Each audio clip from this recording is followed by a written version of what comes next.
porque isso, como se não fosse ele, como se ele nunca tivesse dado ênfase nisso na vida, como se os livros e os cursos não fossem acerca disso. Ele tratou como quem tinha queimado a biblioteca de Alexandria e zerou o conhecimento. Falei, bom, pode até ser que ele não queira falar nesse assunto comigo por tristeza, ou por vergonha, ou por dor. Deixa para lá, não sou eu que vou provocar coisa nenhuma. E aí, então, eu continuei a conversar com ele, contei a minha experiência como pai enlutado, falei quais eram as maiores dificuldades, o que ele iria experimentar nos primeiros meses, disse como ele deveria reagir àquilo, tanto ele quanto a esposa. Dei um monte, falei muitas vezes, gravei muitos áudios.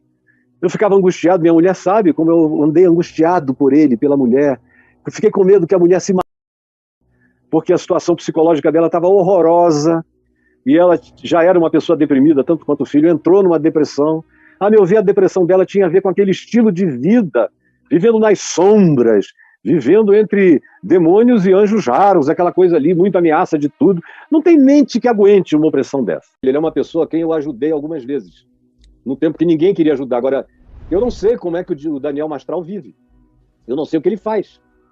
Aliás, os conselhos que eu dei a ele, ele desobedeceu quase todos. Praticamente. Quando o filho dele se suicidou, eu sugeri que ele ficasse quieto um tempo e fosse rever todas as questões do filho dele. E ele não deu tempo a si mesmo, jamais.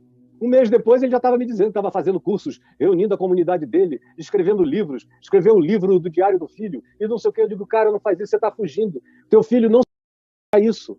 Ele estava dando um grito para você ouvir, para sua esposa e você ouvir, e não faça isso. Pare com esse ativismo. Isso não vai acabar bem. Aí ele, toda vez que ele me ligava, ele deixava algum recado na minha secretária ali, no meu WhatsApp, dizendo dos feitos que ele estava realizando logo depois da morte do filho. Eu fui ficando muito preocupado e falei, olha, me preocupa que você não dê tempo ao tempo e que você esteja nessa correria de fuga. Isso vai te fazer mal. E a tua mulher também. Aí depois falou comigo que a mulher dele estava com muita depressão. Falei, vocês não pararam, ou você pelo menos não parou. Aí depois, não muito tempo depois, ele me informa que a mulher dele tinha tido uma overdose, em outras palavras, uma overdose. É uma maneira branda da gente chamar o suicídio de outra coisa. Se suicídio de agonia, de angústia, eu falei, cara, que tristeza, meu irmão, teu filho, agora a tua mulher. Para! Você não vê que tem uma coisa muito errada aí?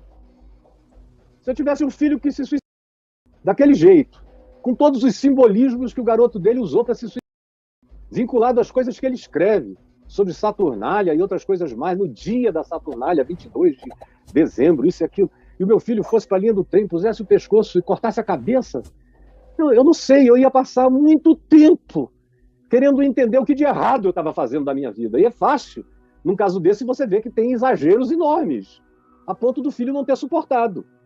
Aí, 2 anos e meio depois, a mulher se suicidou com uma overdose, tem alguma coisa pior ainda.